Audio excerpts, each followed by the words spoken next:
কোন ব্যবসাটা বেশি সেল করবে? অবশ্যই 2 নম্বর ব্যবসাটা। আমরা বাঙালিরা ফেসবুক অ্যাড রান করতে গেলে 10-20 হাজার টাকা বাজেট দিতে রাজি থাকি, কিন্তু একটা ভালো ভিডিও কন্টেন্ট বানাইতে কয়েক হাজার টাকা দিতেই 10 বার ভাবি। আসলে ফেসবুক অ্যাডের কাজ হচ্ছে আপনার বিজ্ঞাপনটি সঠিক মানুষের কাছে পৌঁছে দেওয়া, কিন্তু সেই মানুষটা আপনার প্রোডাক্টটি কিনবে কিনা নাকি স্কোর করে চলে যাবে ফুল নির্ভর করে আপনার ভিডিও কন্টেন্টের উপর। ভাবুন, একই বাজেটে দুইটা ব্যবসায় অ্যাড চালাচ্ছে। 1 নম্বর ব্যবসায়ী সাধারণ একটা ভিডিও দিয়ে অ্যাড চালাচ্ছে, এই ক্ষেত্রে প্রথম কয়েক সেকেন্ডেই গ্রাহক আগ্রহ হারিয়ে স্ক্রল করে চলে যাচ্ছে।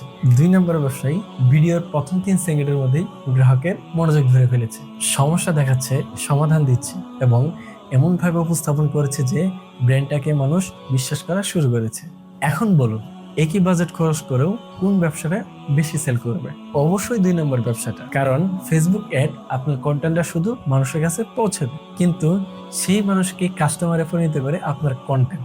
এই কারণে মেটা বারবার কোয়ালিটিফুল কন্টেন্টের উপরে জোর দেয়। ভালো কন্টেন্ট শুধু বেশি ভিউ আনে না, ভালো সিটিআর, কম কস্ট পার রেজাল্ট এবং বেশি কনভার্সন আনতেও সাহায্য করে। তাই শুধু অ্যাডস এর বাজেট বাড়ানোর কথা ভাববেন না, আগে এমন কন্টেন্ট বানান যেটা মানুষ থেমে দেখে, বিশ্বাস করে এবং শেষ পর্যন্ত অ্যাকশন নেয়। মনে রাখবেন, অ্যাডস আপনার কন্টেন্টকে মানুষের সামনে নিয়ে যায়, কিন্তু বিক্রি করায় আপনার কন্টেন্ট।